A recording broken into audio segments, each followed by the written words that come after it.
you'll get it, not never. All right, nearly 40% of all engagements take place between now and February, and many may be waiting patiently for that coveted diamond. But what if you don't get the ring?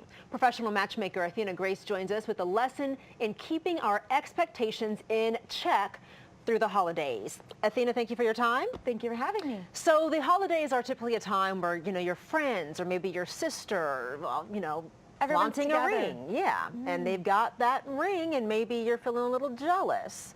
What is it about the holidays that makes it such a popular time? It's a romantic time of year. 6 out of 10 of the most popular days to propose are actually in December. Oh. It is, you've got the lights, the spiked eggnog, you're in front of the fire, families together. You're right, a lot of other people are getting engaged.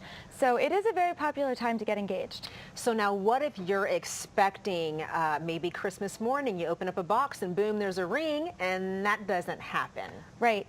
It shouldn't be a deal breaker. Okay. You do want to communicate, but maybe he wants it to be private, or maybe he knows you're expecting it and he actually wants to surprise you. So he may have something around the corner that's a little bit different. It may still be coming. Okay. How do you keep your expectations in check so you're not completely caught off guard and then maybe a little resentful? And it ruins the holidays a little bit. Yeah. Right, you want to communicate. So, it can be age relative as well. At It's Just Lunch, I have clients that are a little bit older, they've already been married, maybe it's not as important for them, maybe they want a companion. And if you're younger, maybe you feel like you have a little bit longer of a timeline before you need to, but communication is key. And knowing really if that's what you both want. So make sure your timelines line up.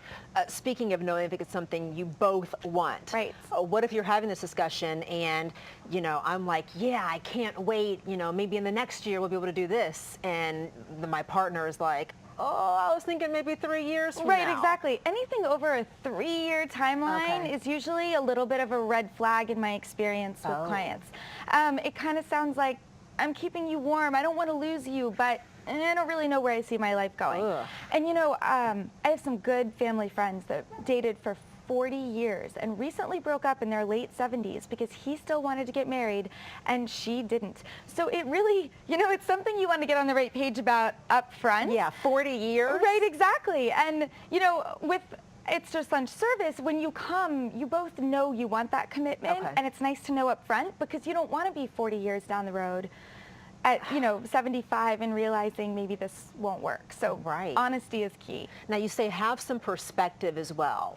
Right. Have some perspective on if they have a real reason why they want to wait 6 more months or a year before getting engaged. There might be a monetary reason or a family reason, someone's sick.